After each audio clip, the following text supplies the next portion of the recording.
Hey, listen, consistent podcaster, trying to get it done. Hello, everybody. Welcome to the What's on Your Mind podcast. I'm your host, Anthony Brinson. Listen, I'm so glad that Jay-Z decided to do what he did. I think it's Saturday and Sunday, but for the Saturday show, listen, you see it from the title already, but just if you had any guess on what we started with today, Jay-Z. I'm not calling a nigga Hov. I'm sorry. I'm Chris. Jesus is my Jehovah. But shout out Hov. Jay Z is back, dog. Listen, I can't believe that at 23 years old, I still live through a period where I can live through historic Jay Z moments in hip hop. For those of you who don't know, Jay Z has he's been doing interviews a bit lately. Some interviews have released an interview released earlier this year, but this weekend of the time we're recording this on the Sunday, he's doing a Roots picnic. So he's doing like two concerts, and he did one yesterday with the Roots where he brought out other artists. I saw he brought out Jasmine Sullivan, Mickeal. But what we here for, the main topic, during the performance, he performed a lot of songs and he started to freestyle. He released a freestyle where it's so funny.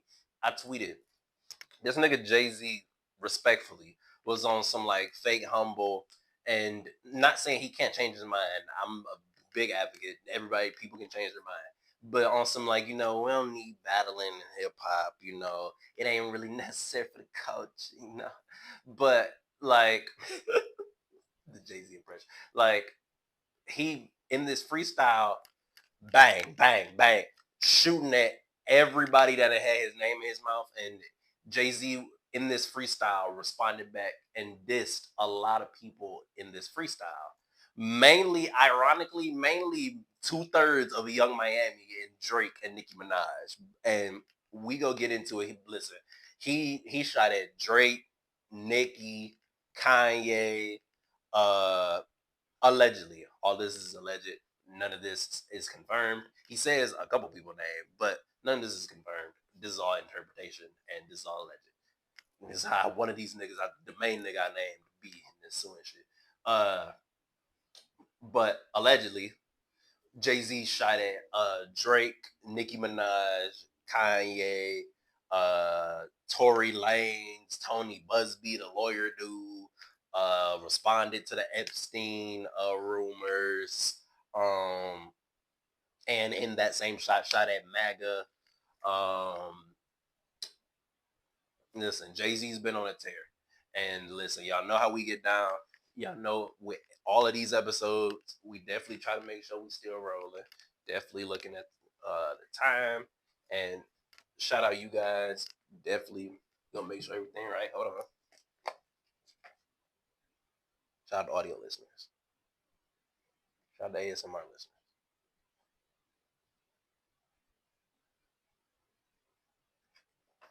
Listen, if you know, you know. Shout out to Vaseline. And shout out, the camera is still recording. You know how we get down around here. But um, shout out the audience, shout out you guys. And I can't believe, like I was mentioning earlier, I get to look at my computer and break down Jay-Z bars from a freestyle where he's responding to people. And he goes throughout the freestyle, he starts talking about how, I'm assuming somebody close to him. I think he said Hetty or somebody close. They're reaching old age or reaching 100 years old, and if I wouldn't have got a chance to clear my name, I would have hunted them. Like they reaching 100, and if I ain't clear my name, I would have hunted them. And he goes throughout the freestyle. First of all, he combed out the locks. We got Afro Jay Z. We got like this nigga looking like he belong in the Roots. Like, and he had a Roots bar in there too to create the Roots, even with the trees. Like, dog, that nigga Jay crazy. But he goes throughout the freestyle, locks out. Now Jay Z got an afro. Now I feel like he should keep the afro. Niggas was being anti-black, saying like, "Oh, the afro look bad." Niggas always be on Jay Z dick, and it's crazy because for all the allegations that be on Jay Z, most, if not all of them, are like disproven, and it's funny. But I feel like the Afro's cool, and he's going throughout the freestyle, and he there was a lot of shots for Drake in there. This was mainly a Drake diss with a lot of he showed Drake, even though I think Drake did it pretty well in terms of shooting at multiple people, but I think the main flaw in what how Drake did it is the main target he could have shot more at in Kendrick. But in terms of Jay-Z, even though he shot at multiple people, he made it very clear that he was responding to Drake.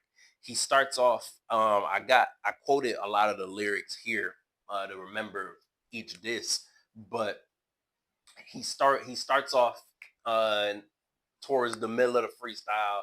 He says, "Nigga, it's gonna cost a B for you to even say my name. Say my name, say my Destiny Child, say my name. Beyonce. So we got Destiny Child because niggas act like it didn't start with Kendrick in terms of like interpreting lyrics and giving all these niggas entendres. It started with niggas like Eminem and Jay-Z. This nigga says it's gonna cost a B for you to say my name. Jay-Z's a billionaire. Beyonce's a billionaire. B say my name, talking about Beyonce and the song Say My Name. And he's literally it's gonna cost $1 billion. If he respond back, it's gonna cost a lot. And then he goes on to talk about how Drake's contract. So we can argue that's a quintuple entendre just off him saying it costs a B for you to say my name. So he goes on rapping in the freestyle, and then I tried to quote. I didn't quote him each word for word, but I tried to quote it in order. So he starts off on Drake. He spins back on Drake, but he starts off on Drake, goes to Kanye West, and he starts talking about how like my children is my wonder kid. You trying to talk about my children? That's crazy. You trying to get under skin? I'll really go under skin. Ask how I'm coming. Now listen, I'm 23 years old. I'm not gonna sit here and act like Rivera. Again, I'm a journalist. I try to do as much research as possible. Rivera and Jay-Z, their situation. I don't know who the fuck Rivera is. I don't know what the fuck Jay-Z talking about. That nigga had a battle rap type baritone. Some you trying to get under skin. I really get under skin to stab. Come on. I don't know who Rivera. I don't know about that. I'm not gonna see her like you. But allegedly it was some shit. I ain't gonna talk about it. I don't know about it. But he continues that scheme because he stayed on Kanye for a minute. And you talking about my kids. You trying to get under my skin. I really go under skin. Then he talks about how like y'all think he manic. Like y'all think he crazy. When he's in my presence, y'all think he's insane. When he's in my presence, he acts sane. He shrinks. I need to get a new therapist. This shit not work. Manic, insane, sane. He shrinks like a shrink. I need a new therapist. A whole little quick scheme getting Kanye out of here. Like, nigga, you talking about my kids and y'all think he crazy. In front of me, that nigga got his sense. But it's crazy you talking about my kids. Like that and what's ill about these lines is he's getting niggas out of here with this line. Like he don't need to do a whole 5 to 10 minute diss track on all these niggas, or he don't need to individually diss these niggas.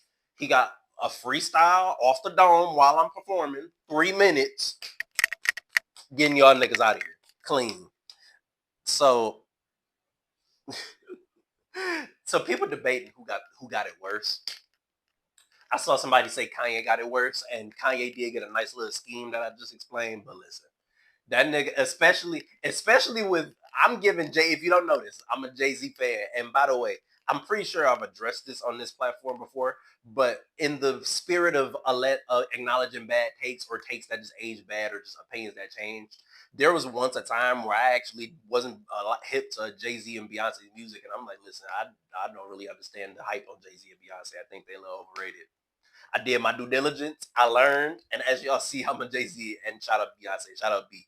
I'm a big fan of them. I'm pretty sure I've said that, but just in case niggas ever try to go back, especially the Drake stands, because they be on my dick too, and I'm killing Drake again in this. So just in case every niggas try to spin back and be like, well, actually, niggas, people change their mind, people learn.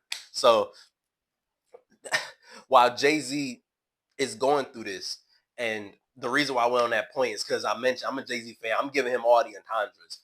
people started digging on this next diss and the person he dissed and was like, listen, y'all niggas really need to understand how bad he just did Nicki Minaj. So at first I thought the lyric was just bad in itself. But for extra context, apparently Nicki Minaj has a track record sometimes stuttering on stage. So in this, and again, disclaimer, I'm not making fun of people with disabilities. I'm on the spectrum. I have my own disability. So it isn't me making fun of people with stuttering problems. I don't want it to come off like that. With that being said, this nigga Jay-Z, he paused. He like, that lady back on her stuff again. Her kin can't even take the kid. Enough of that. Dog. So according to a lot of people, he was stuttering on purpose to make fun of Nicki. And then this nigga said that lady back on her stuff again because of people allegedly, or people claim that allegedly Nicki Minaj be on that. Her kin can't even. Some people felt like he said her king, but dog, her kin can't. If especially the clear audio, it sounded like he says kin because she called herself Barbie. Her kin, her Barbie, her kin can't even. And then he stutters, and even not even if he's not stuttering on purpose. Jay-Z does that with his flows, where he be like, "You barely been to the." That's another topic. You barely been to the Bahamas, but that's another. He cuts it off. So he still cuts off. Your kin can't even take your kid. Enough of it. Because for those of you who may not know, Nicki Minaj's husband is a certified lover boy, certified weird case. He can't go around, allegedly. He can't go around playgrounds. So that's what because yeah, do your research. Nicki and her brother, they be on some weird stuff. But that's what Jay-Z was alleged to. So he goes through that. And technically, again, Lil Wayne is lucky he escaped this because he cooked Young Money because he continues to go back. Now we back to Drake. He like, no rapper can be my op. Oh yeah, no, we are on this. I wanted to make no rapper can be my op. I got MAGA Republicans. Them shots came from the government. I'm covered by God. You trying to shoot up the covenant. Like that nigga Jay is crazy. The rap scheme, or no rapper could be my op out of the Republicans government under that rhyme scheme, and then he continues getting that Drake and by the way, this is on my topic list too. So to merge some topics, we still on the Jay-Z freestyle. Trust me, I know if it feel like I'm bouncing, I'm not. It all aligns. I'm giving you the breakdown. So Drake broke Michael Jackson's record for most hits from a solo artist. And even though I'm hating off the quotation marks, the record is his record. It is, shout out him. And Janice Shut the Fuck Up is a fire. It's fire. It's the best song on the album in my opinion. And in that song, first of all, people thinking he dissing Joe because in one pod Joe called himself Janice, and so in that sentence it was said shut the fuck up, and then he starts off saying buried alive, someone come dig me up. Joe Budden had to call him a corpse as well. I mean, again, the pod fans was theorizing, but he's also dissing Kendrick Lamar, and then I even missed he even disses Jay-Z. Buried alive, someone can dig me up. You boys got big off my name. The jig is up. The jig is up. And then I think I don't know if they got a song. The jig is up, or I don't know if it's Jay-Z or Jay and Drake that got the song The Jig Is Up, but obviously if you're not familiar, or if it's probably not obvious, Jay-Z calls himself Jigga. That's another nickname. So Drake saying the jig is up, Jigga's up, didn't catch that. And some people would even say that to Reach. If later on in the album, Drake literally just name drops Jay-Z and says, y'all niggas be going to Hove for a second opinion. So it's a clear diss. And then in Too Hard for the Radio, Too Hard for the Radio, he says, niggas island hopping back then. Now niggas really got a fact check. Pusha and Jay-Z diss because there was a fake uh, list that came out that said like Jay-Z and Pusha was in files, but it was fake, or like they didn't, their names were just mentioned, like people just said their names, so they weren't actually on the weird shit. But obviously Drake also dissed Kendrick for the 100 million stream shit that was also fake, so he clearly don't care about fact checking, which that's his point, and that's a fair angle if you want to take that. But I mentioned all that. Jay-Z heard that, and the next line after the covenant, y'all trying to hit the covenant, he said, "The jig is up. I'm up 10. Y'all looking at the wrong charts." Like, nigga, the jig is up. I'm up 10. Y'all looking at the wrong charts. Niggas looked up to me. I never looked up to them. And that's just a fly ass bar. But what a lot of the point of why people like Jay-Z is, especially since he an old ass nigga, the nigga like 60, and he was rapping since the nigga got song with Biggie, like Jay been rapping for a long time, and Jay has made it known, and it's provable through his career. He be telling the truth. That nigga got on a song and said, "I said no to the Super Bowl. You need me. I don't need you. Tell the NFL we in stadiums." And then after that, now he's the nigga that playing the Super Bowl shit. Like, the nigga JB talk. So when he say, "I'm up 10, y'all looking at the wrong charts. Niggas looked up to me. I never looked up to them." Go back and do your research on what everybody say about Jay-Z. It just not even, because sometimes people say you can't diss a nigga that you once looked up to. That's finicky because it depends on what happens. But it does look bad when you're once praising a nigga and then dissing a nigga. I thought of the example of like, it feel like when it feel like Drake, you know how they say don't grow up and meet your idols? It feel like Drake grew up, met his idols, didn't fuck with them, was bitter from that, and then now is dissing them all the time. Which you can make an argument, okay, that's fair, that happens sometimes.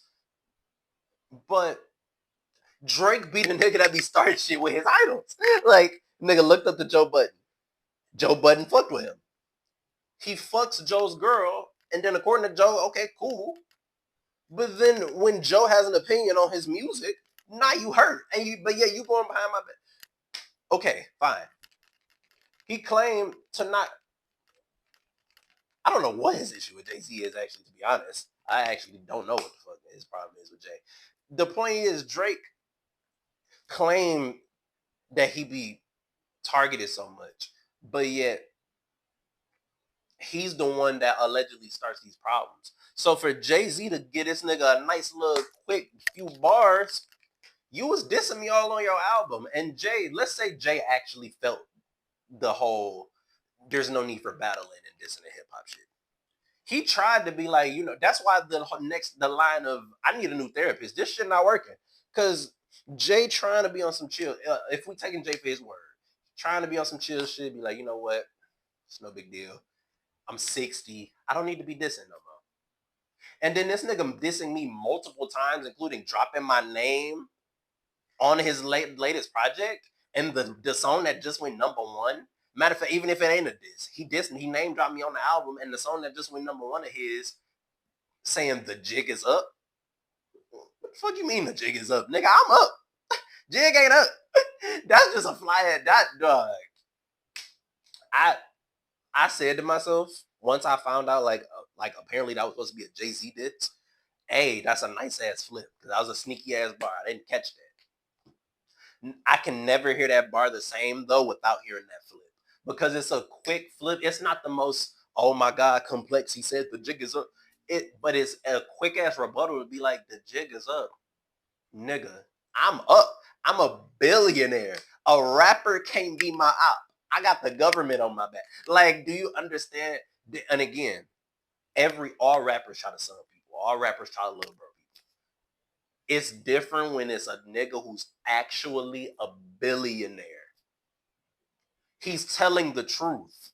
I saw somebody try to tell Mickey facts, and shout out Mickey Facts, phenomenal battle rapper, phenomenal rapper, and phenomenal artist. He made the nigga nice. It's not just one, because people try to box people in sometimes. Shout out Mickey Facts. Somebody tried to tell Mickey Facts, out of all people, that Drake. The first part what he said is cool. Drake and Jay-Z would be a cool, good battle. That's fine. He tried to tell Mickey Facts that Jay-Z can't little bro Drake. He can't out money or success Drake. Mickey Facts responded to that nigga like, again, we have to remind y'all, Jay-Z is a billionaire. With a B. He's, first of all, he's married to Beyonce. It's two flexes. And Beyonce got $1 billion herself. Baby money. You niggas don't even got my baby's money. Like, it's Jay-Z. It's not many people that can love bro Jay-Z. Now, but what I will say, again, shout out Screwface John. Hip hop is my bias. Especially, I'm an Eminem fan. Jay-Z's not untouchable. Jay-Z, we know Nas exists. Like, Jay-Z can lose in a battle. If there's any nigga like similar to Drake that can lose in a battle, it's Jay-Z.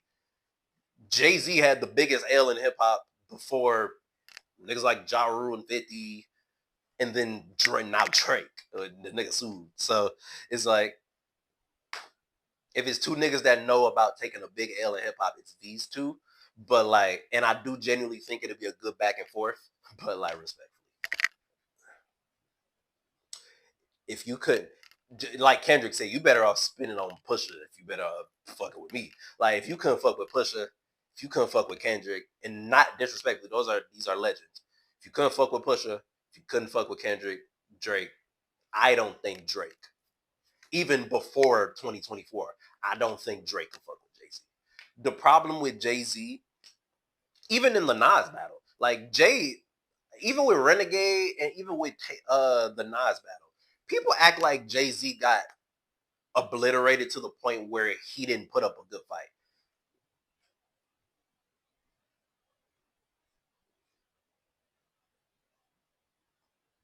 Just making sure. Shout out the new apartment, making sure my baby, make sure Wanda not walking in. But Jay-Z put up a great fight in the Nas battle. And the verses on Renegade are really great. Like, even though Eminem, look at me, even though Eminem clearly got the better verses, Jay-Z's verses on Renegade are really good. Look at me one more time. Even though Nas destroyed Jay-Z in that battle, Takeover is a really good diss. Like, Takeover is a really good diss. So the problem and the difficulty when it comes with Jay-Z, especially battling him, Jay-Z's really funny and Jay-Z's really sarcastic. So when you get a nice ass flip like the jig is up, the boy you over my name, the jig is up, the OG's coming, like, you can get some slick shit. And again, from Drake, Drake also has those characteristics. You can get some slick shit off, and all Jay-Z got to do is be like, the jig is up. I'm up. You looking at the wrong charts. Like, you worrying about that again. I went on that whole rant about Drake breaking the record because Jay-Z, like, y'all worrying about that record shit. I have $1 billion. Hold on, duh. Again, let me make sure I'm recording. Please let me make sure I'm recording still. Because see, that's the reason why I do what I do. That's the reason why I check and see if I'm still recording, because ironically, I wasn't still recording. And when I checked that time, actually, it's crazy. It was still recording. And like, as I still sat down, it must have stopped because I checked again and I wasn't still recording. But to continue what I was saying, and again, just to make sure I'm still recording, okay, still rolling, okay. To finish what I was saying, I just genuinely can't believe that I lived through a time period, like I've mentioned a few times, that I can live through a Jay-Z freestyle where he's shooting back and dissing people. Like, where I left off in the last point, like, Jay-Z, if I'm Jay-Z and a nigga like Drake did to me, I would be saying to myself too, like I have $1 billion. Like what? Like a rapper can't be my like. No, I get it, bro. So shout out Jay-Z again. I really hope a new album is coming. If not, I mean, again, he gave us so much with this freestyle. All it took was one freestyle to show like it's levels to this shit. Like it's truly levels to this shit. Like um, I don't know if it made the first recording, so I'll make sure to repeat it here. Like, if you're asking me, if I'm answering and I gave and I'll retell it here, like a quick explanation as to why. Like, if you're asking based off my sentiment, my emotion, my greatest rapper of all time, I would say is Eminem. Eminem is my favorite rapper if I'm answering from this perspective. As not only do I just love his ability and the music he makes, but even though I grew up in a pretty strict household, my parents, if it was three rappers, my parents and my dad, mainly my dad, made sure he introduced me to and showed me was Eminem, Tupac, and Lil Wayne. Crazy three to be in a strict household and then show me those three rappers. But for them to end up showing me those three rappers, like that's a crazy coincidence. Crazy how that played out. But um, I always think of my dad, have that attachment to my dad when I think of Eminem's music. But if I'm answering based off the black, based off my skin, my melanin, like it's the Jay Z is the greatest of all time. It's Jay Z and Kendrick, 1A, 1B in terms of my blackness, and then Eminem in terms of my sentiment, my faith, and just my personal when I think of my personal bias. But I'm grateful to be 23 years old and still sitting here through a time where Jay Z is freestyling and dissing people. And as I was recording this episode, I was able to catch the beginning of WWE Clash in Italy, and um, I hadn't been.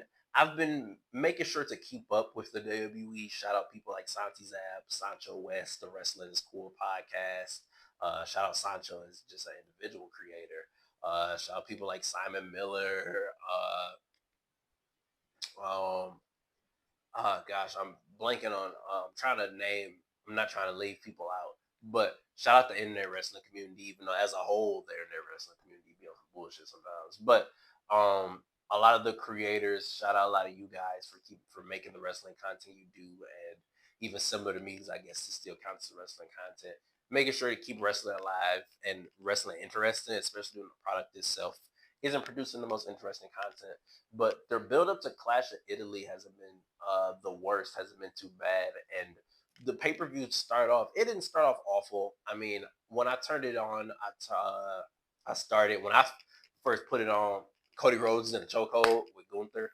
And spoiler alert for people who, at the time of this recording, haven't watched the Clash of Italy preview, pay per view. But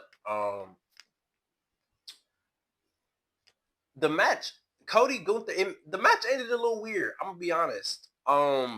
So whether it was a bot, it watching it live, I had like a buffer type of reaction because I was confused because it looked like a botch live. Knowing WWE and how they've been as a product, like they've they've I realized I didn't have my hat on that. Shout out people who would peep the continuity error. But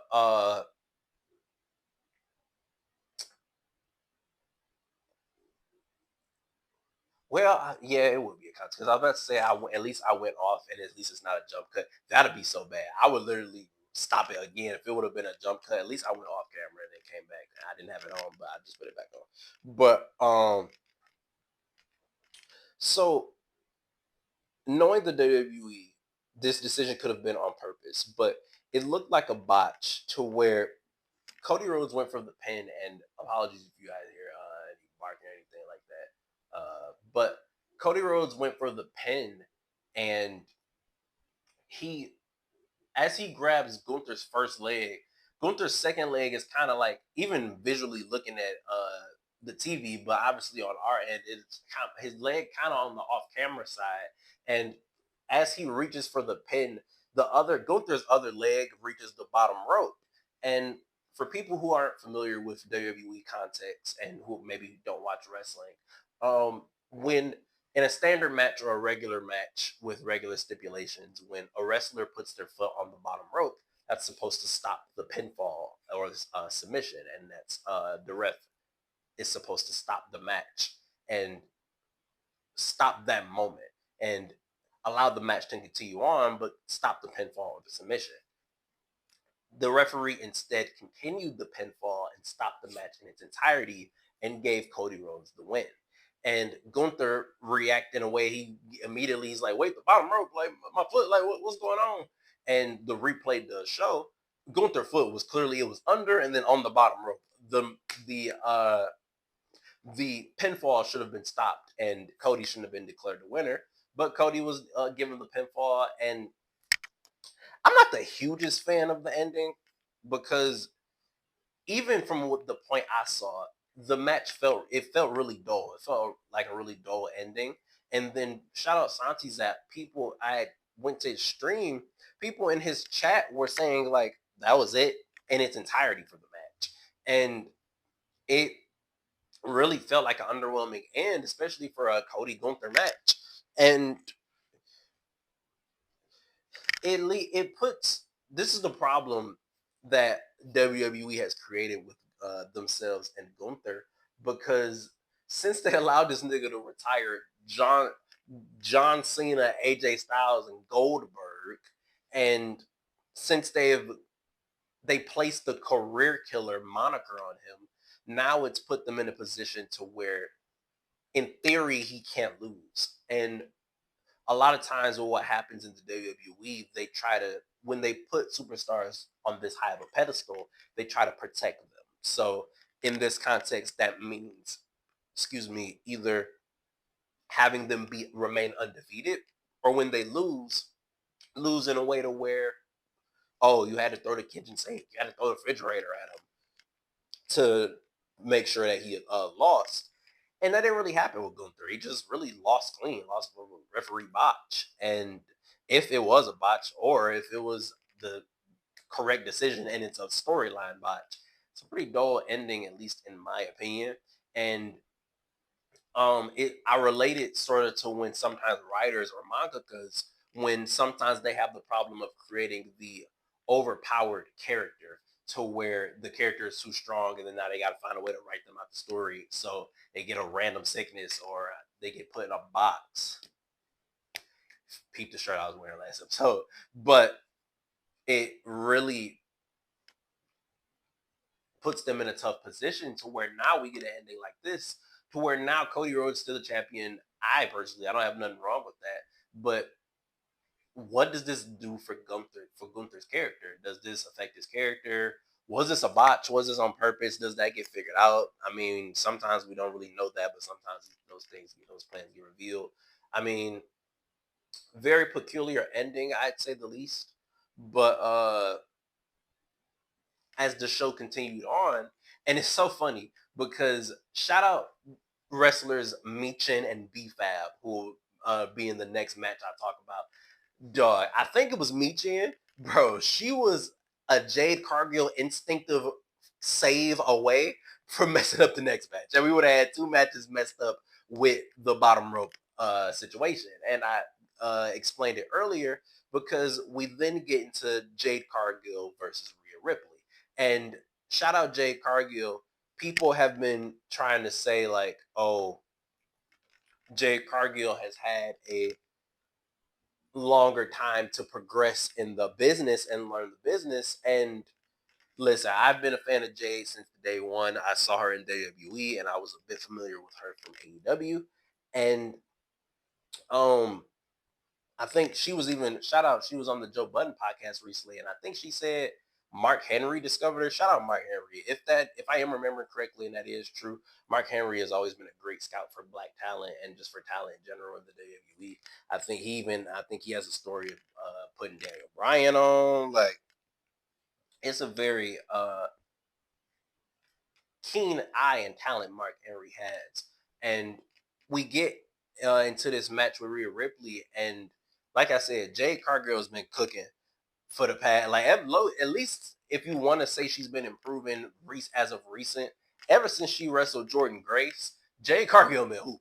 And the Mania match with Rhea Ripley was cold, and this match that I caught with the Clash of Italy match, this match was cold as well. To where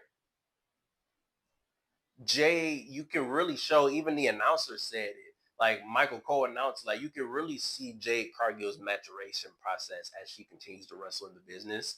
And both her, Rhea, and Ripley are $1,000,000, and they're stars. They're already mega stars, especially Rhea Ripley with the presence she brings the moment she comes out, especially with a crowd like the Italy crowd.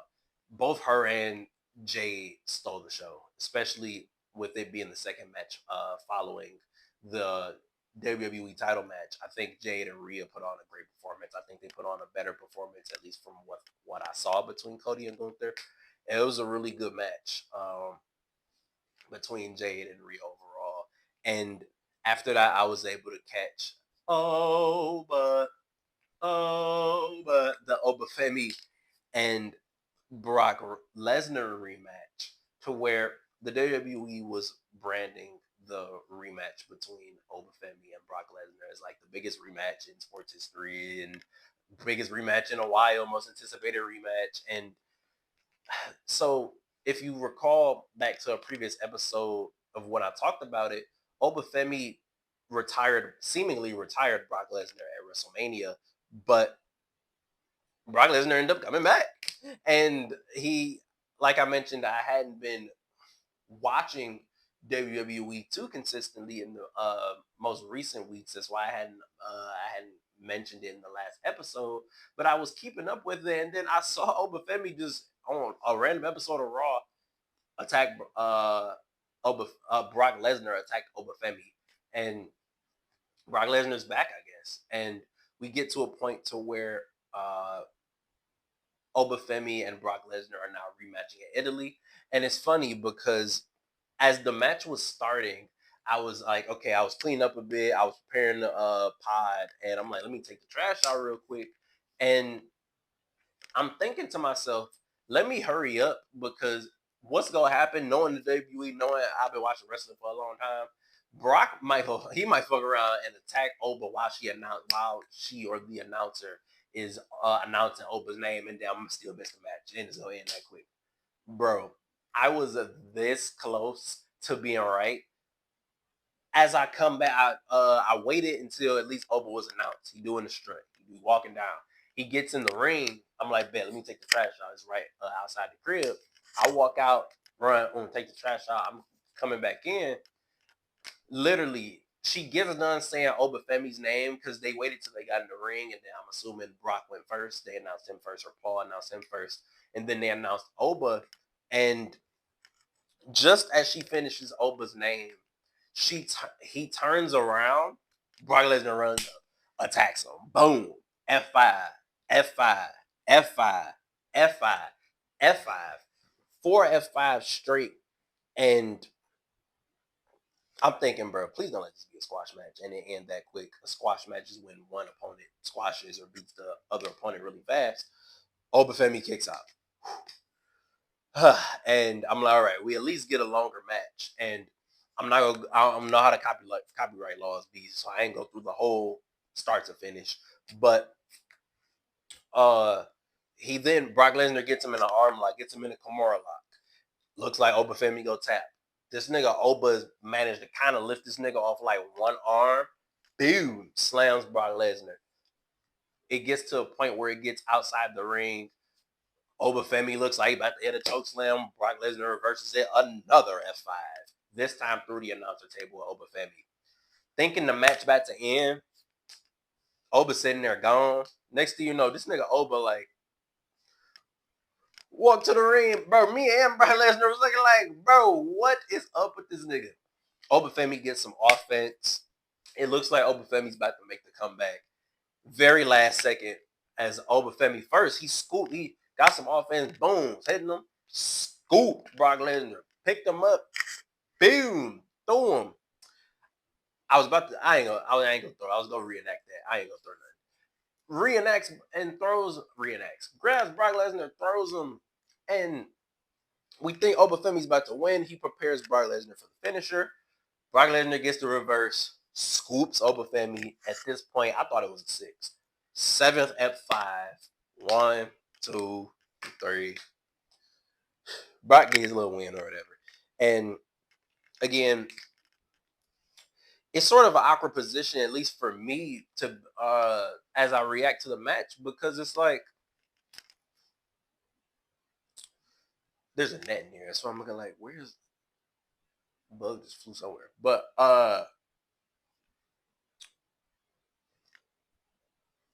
it gets to a point to where the second match was good. It wasn't really needed, at least in my opinion, to where the feeling I get away from it is like, okay, now the third match has to be the best one out of the 3. Because the first match was really good, but then the second match was good, and it kind of dilutes the retirement. But then if the third match is really, really good, and then if Brock, I guess, retires again, that'll make up for it, and it'll be like Oba gets the best 2 out of 3, 2 wins to Brock's 1 type of thing. But it really, I don't know if it shows that the WWE is in a creative block with Obafemi, or some people are saying there may be renegotiations with Brock Lesnar, and that's why he came back. I mean, that's none of my business. I don't know, but hopefully, as long as we're getting the trilogy, and the plan is to put Oba over, and then we get a new path for Obafemi. I mean, that's hopefully that'll be the path they go, and that'll be the best case scenario. At least, like some were already mentioning quickly, for the silver lining of this is that it gets the loss out of the way for Obafemi, because what happens, as I mentioned earlier, sometimes the WWE, I use the writing or anime example, to where sometimes if the character is undefeated, they don't really know how to bring him back down to earth and give him that loss. Now we get this loss out the way. It's someone that's deemed as equal stature, and now we can tell different and more versatile stories with Obafemi, to where you can maybe do something like a Javon Evans, or even though he's smaller, we can get that type of victory off on Oba. And as long as this is in the best interest for Obafemi in the long run, because knowing the WWE, we can never get the third match, and then we just never get the tiebreaker. But um, for the first 3 matches, pretty solid matches. I wasn't able to get the last 3. I started recording my pod, but shout out Clash of Italy. It was definitely a solid show for the first 3 matches so far. After that, it was gonna be Sol Ruka versus Becky Lynch, and then as long as Jacob Fatu wasn't injured, it was gonna be a wrestler named Jacob Fatu, wrestler Roman Reigns, and tribal combat for the World Heavyweight Championship. And that's probably going to be a pretty good match as long as Jacob wasn't injured. But as we move along, listen, what a phenomenal! I said it. I actually, since the I don't remember if it got to the first clip. For the past 2 years, since 2024, at least in my opinion, it's been a great time for hip hop. And right now in 2026, it's what a great time to be a hip hop fan. But I think in right now, what a great time to be a basketball fan as well. Like, what a game 7 that was displayed between the San Antonio Spurs and Oklahoma City Thunder. And I ended up being correct. I mean, listen, this team pisses me off and made me mad. But I predicted that while it still was a tall task, because Shai Gilgeous-Alexander, he came to play. He played like an MVP.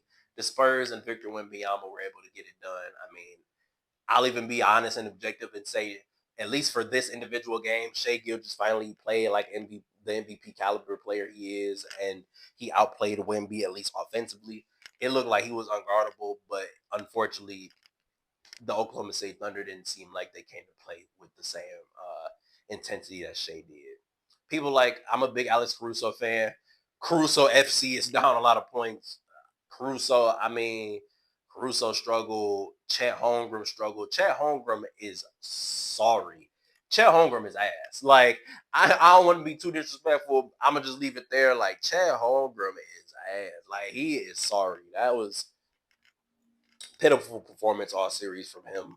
And other than Case and Wallace in like the fourth quarter, it really was all shade for the Thunder.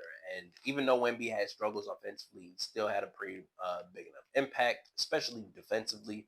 And shout out De'Aaron Fox, shout out Stephon Castle, shout out, I mean, for Dylan Harper to be a rookie and Victor Wembanyama to be 22 years old going to their first finals. I know that has to be great for them. I mean, Spurs have a core of Wemby, Stephon Castle, and Dylan Harper probably for the next few years. And Dylan Harper had a move on Shea where he left hand bucket, and I really think this is Wemby's time.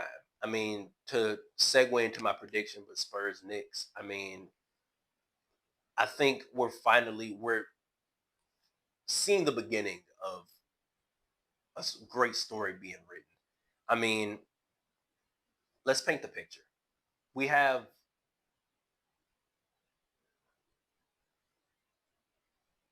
again trying to make sure nobody coming in, but to paint the picture, we have the New York Knicks, who, I mean, even though I've made it clear I've predicted Wemby and the Spurs to win, the New York Knicks could very easily prove people like me wrong. People like Joe Button are very confident, in the city of New York as a whole, they're not afraid. They feel like on the run they're on, they're undefeated on an 11-game win streak after beating the Atlanta Hawks, and they're not phased. On the other end, we have the San Antonio Spurs, where I give the example to where it seemed both teams understand that the job isn't finished and there's one more hurdle to climb over. But we almost get two different parallels to where Victor Wembanyama and the entire Spurs team. I mean, you see Wemby, his big self, crying over people. He hugging people. He's so excited. He's so joyful to be there, and it really feels like the story of the young stars emerging. I mean, shout out people like my dad. He did it with Nicole. People like Jokic were like, hey, it seemed like that Jokic guy, he's gonna be really great. And earlier in the season, similar to that, he was saying like the Spurs, like, yeah, they seem young, but they might be ready now. Like they might be ready to make their impact and handprint on the league right now. And on the other end, the Knicks like this. Knicks looking at them like, listen, we haven't been here since '99, and we've been the laughing stock of the league. We used to be the laughing stock of the league for so long. I mean, shout out people like Langston Galloway, Carmelo Anthony, Amari Stoudemire, like Jeremy Lin. Like, it's I think this is the most entertaining outcome for the NBA Finals, and this is phenomenal for basketball. I mean, if the Knicks pull it off, I mean, there literally was a graphic I saw of just Jalen Brunson and Wemby standing next to each other, and it literally looks like this because Wemby's 7'5", Brunson around my height. Like, there are people on both sides who are very confident. There are people on both sides who feel like the other team can't stand a chance.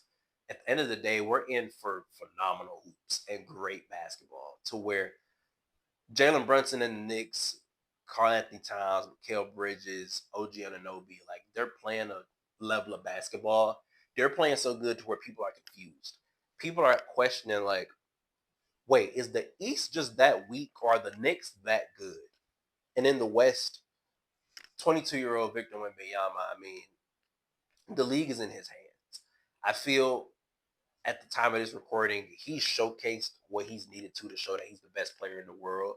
And a championship and especially a finals MVP would just cement that. If Brunson pull it off, he probably already getting a statue, but if Brunson and the Knicks can pull it off, probably this whole team can get a statue. Like with how New York be feeling and with what New York has had to go through in the sports world and as a basketball team, it would be great to see. I mean, I predict that the Spurs are going to be able to take this home in 6. I think, ironically, I do think the Knicks may end up getting humbled on their home court, and it's going to be crazy, bro. The city of New York is going to probably hate Wemby, especially if they do it in 6 and he crying on their home court and he celebrating. It's gonna be crazy. But if New York can pull it off, like you have to understand, like I mentioned earlier, they're on a crazy run. They haven't lost a playoff. They're on an 11-game playoff streak. People like Joe Budden are predicting the Knicks in 5, and I think that's an insane prediction. If the Knicks actually pull some shit like that off, like, statistically, regardless of feeling, the New York Knicks could go down as one of, if not the greatest championship team of all time, if they can manage to continue the run they're on. Statistically, they're on a record-breaking run for a playoff team. And while I don't think that the New York Knicks are going to be able to pull that off and continue that type of dominance, they're on a dominant run right now, and nothing can be taken away from the New York Knicks. Nothing can be taken away from the San Antonio Spurs, and I think we are in for some great basketball. And just especially since I already lost some footage. Let me make sure I'm still recording. It seems like I am, and yeah, I definitely still am. I got confused again. I'm like, well, it's only been foot, but luckily we still got the footage rolling. And as I continue going on with my topic list, so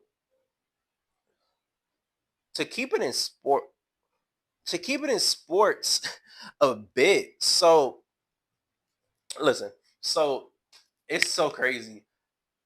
I don't know what the fuck niggas be on sometimes. So we talked in the previous episode about how Adrian Broner and Dean the Great have been on some wild shit on their streams.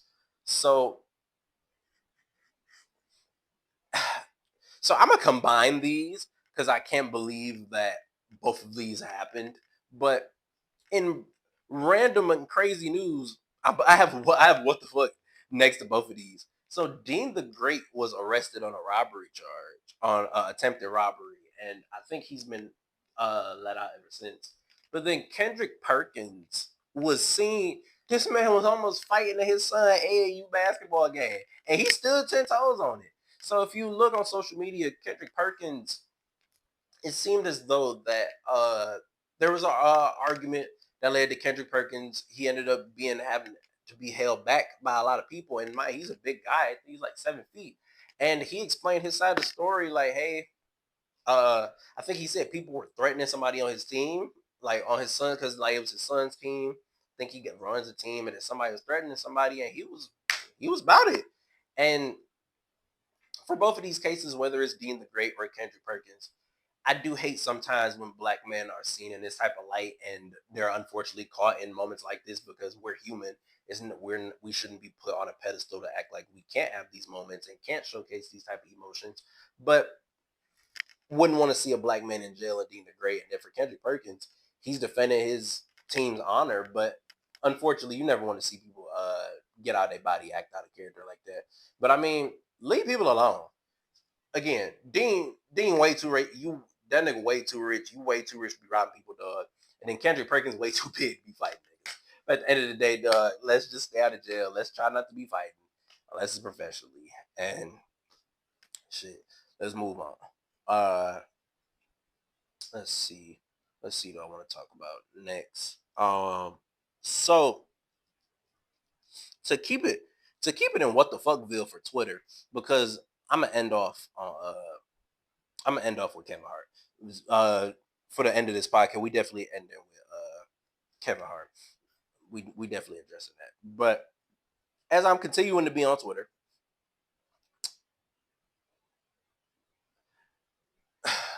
I'll get the two quick ones out the way first.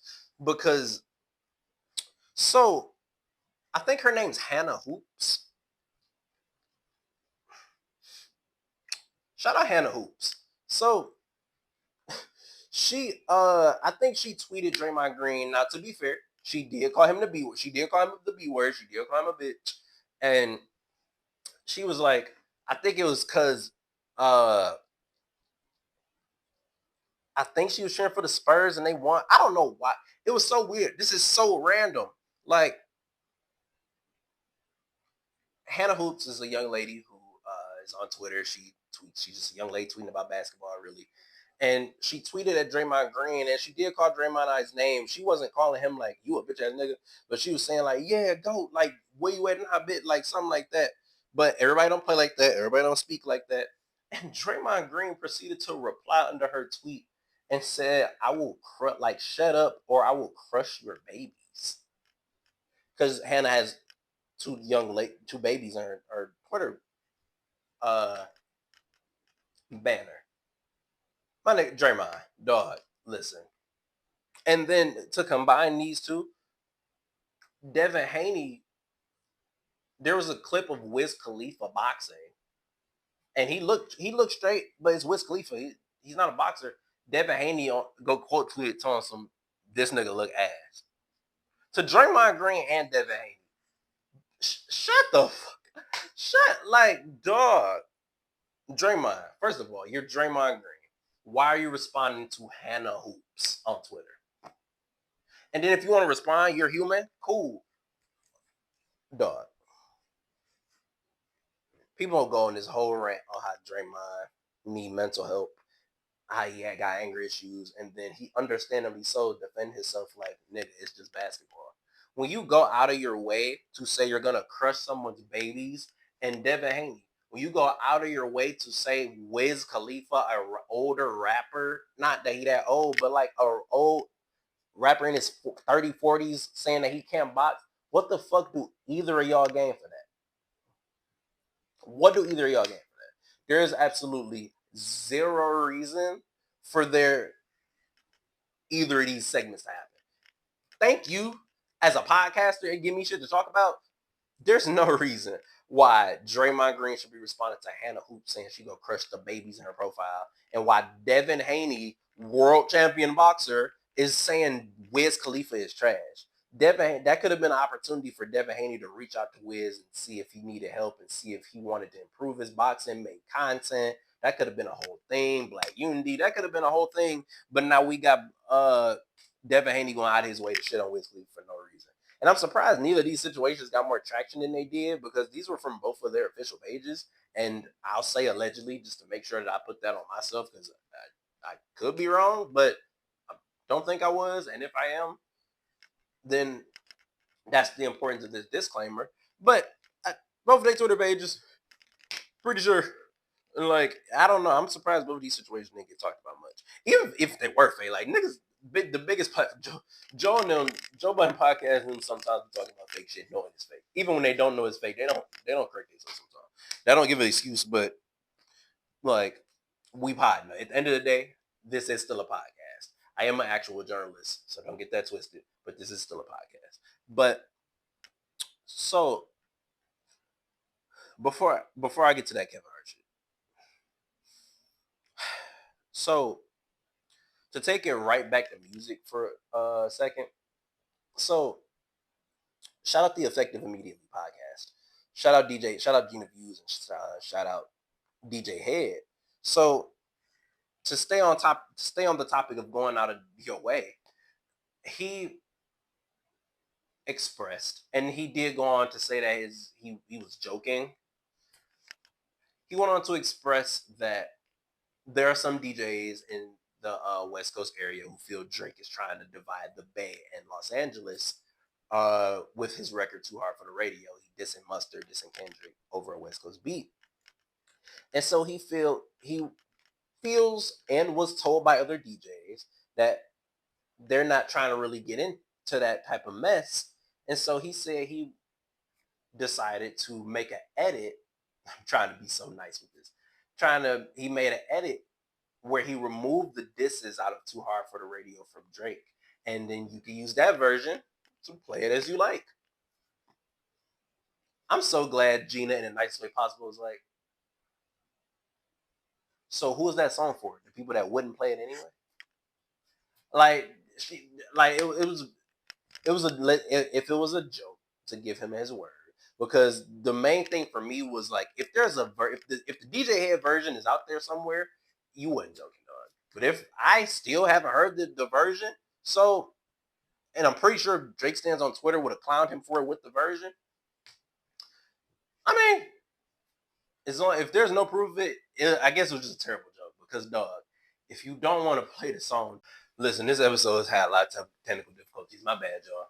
But as I was saying, like, dog, if you don't want to play the song, just don't play the song. If you want to play the song, play the song. Like, I don't understand. I genuinely do not understand the effect Drake has on people sometimes, to where there's this weird polarizing thing around Drake, to where he's now becoming this thing to where so many people are claiming not to like him, not to fuck with him, but he still has such a presence in the culture, whether you like him or not, and presence in the music industry, to where people are now trying to tiptoe around. Oh well, I can only barely acknowledge Drake, or I gotta feel like I don't like him. I said in this episode, other episodes, listen, Drake go get these jokes, but Drake is still Drake. If you make a good song, it is what it is. You can't act like Drake is actually trash because he's all over the radio and they're still having a conversation to where, oh, how can we still play Drake without actually playing Drake? Because disses and pettiness are not only a part of, like, a main part of Drake's catalog, but like that's kind of who Drake is. And especially like Gina said, like the target audience for an edit like that would be the people that don't really mess with Drake anyway. So it is what it is. If you just don't like somebody or don't like something, just don't give your energy towards it. And like, speaking of Drake, this is, at least from how I recorded all this, like breaking news for when I'll put this in here. So um I'm on Twitter again. Twitter is a platform. Everybody business be on social media, but especially Twitter. I'm scrolling before I started back recording, and so allegedly, I'll say alleged because again, just to protect my own ass and its own platform, and I don't know these people in real life, and I'll repeat that point as well later on, and we don't know these people. But speaking of Drake, Sauce Walka, which by the way, at the time of this recording, I feel Sauce Walka has the best hip hop verse of the year so far with that feature on "Stop Snitching" from A$AP Rocky's album. And I wish that was the main thing that was in the news. It was such a great verse, especially when it dropped. But allegedly or apparently, Sauce Walka, there was a leaked phone call, and the baby mom ended up posting some other stuff allegedly as well. There was a leaked phone call between Sauce Walka and his baby mom, to where apparently Sauce Walka had issued a ton of threats, and I'm gonna try to make my language as good as possible so it won't get demonetized. But Sauce Walka threatened to assault assault via jumping his baby mom because she allegedly fucked Drake. And what's even funnier, again, Janice Shut the Fuck Up is getting a legendary lore. Is getting legendary lore right now, because when you think back to the lyrics where he said like tricking on her, got the sauce in the spill, these hoes know how I do it for real. Like that's a crazy, if that was about Sauce Walka and Sauce Walka baby moms, and then this came out to where he found out, and then now the leaked phone call of him being so mad that he fucked his baby mom to the point where he wants to, because she claimed he's assaulted her in this phone call, and he's his response was, "I've never put my hands on you, but I didn't got you jump before, and I can do it again. I don't give a."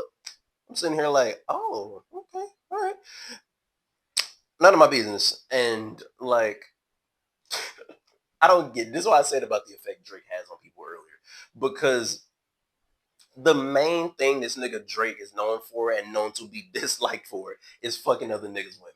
So then when Drake act like niggas don't have an understandable reason to have a problem with him, it blows my mind. What I will say though is there were some people that actually made some good points on Twitter, and somebody was like, "Man, this just truly shows that niggas will literally threaten your life." Because he also said and let me not forget this part. He mentioned that he would get Drake's car. He would get Drake's car shot up in after finding out this information. And then somebody on Twitter, I think it was, I don't want to put that on just in case he didn't. I don't remember if this is exactly what it was, but they tweeted like, "This truly shows niggas will take your life over pussy that is not even theirs." And it's his baby mama, so it's a whole other conversation. But if they're not currently together, for that nigga to be that upset, for Drake to be that petty, dog, it's like, why? You know the main reason why men don't like you in the industry is because you keep fucking that girl. What is this? What is that nigga obsession with fucking other people's? And again, she's not on them just because she's a baby mom. If they're not together and they had sex, they're adults. Sauce Walka, if that's the case, is tripping. But she proceeded after. You would think this story ends here.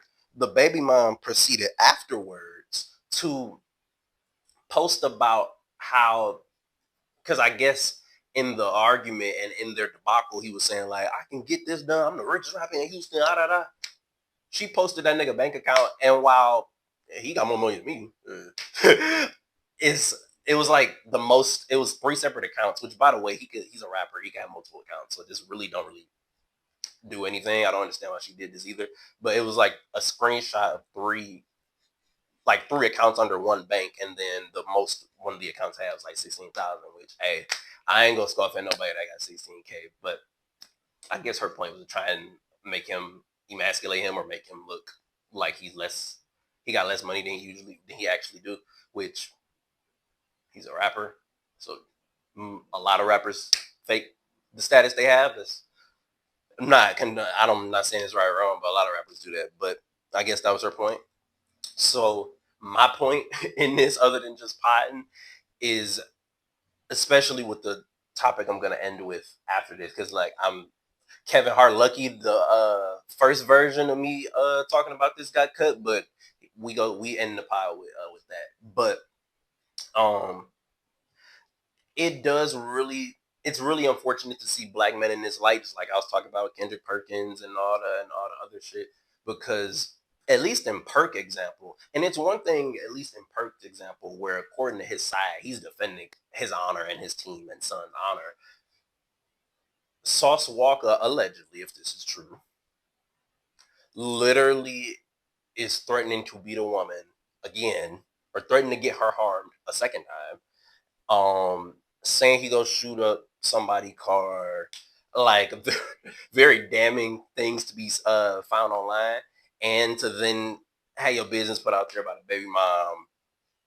This is a lot of stuff that should not be brought to the internet, and ironically, I'm on the internet talking about it. But these type of things would really be better off handled in private. And these people probably, who knows, because she proceeded to post that nigga bank information, so who knows. But they probably didn't want this type of information out, but they got leaked somehow. So it is what it is. It gives me shit to pot about. But man, it just really sucks to see couples, black men, people going through stuff like this, and then especially somebody like Sauce Walka, who's very talented. Again, a lot. It's been some verses to come out this year, and if please go listen to ASAP Rocky's album, Don't Be Dumb, and then Stop Snitching. The whole song fire, but Sauce Walka verse, that nigga said, too many women. What he said? I got women from something to something. There's too many choices in here. She got 2 million for leaving her husband. I got her divorce in my ear. She got 2 million for leaving her husband. I got her divorce in my ear. Like the earrings cost 2 million. Crazy. But wish the best for that whole situation for Sauce Walka and the young lady. A lot of questionable choices from a lot of the people that I've discussed in this podcast today, and no choice comes off more questionable and interesting in a bad way than Kevin Hart's response to the criticism Tony Hinchcliffe has been getting for making a racist joke or making a joke about a black man who was killed by police at Kevin Hart's roast. Tony Hinchcliffe is, in my and a lot of others' opinion, is a racist comedian who's made jokes about Kamala Harris. And at Kevin Hart's roast, that was a while ago, he made a George Floyd joke. And it wasn't even, again, the joke, people who like dark humor, I'm someone who likes dark humor, is one thing to be into dark humor. But everybody has their own limit of what they do and do not find funny. And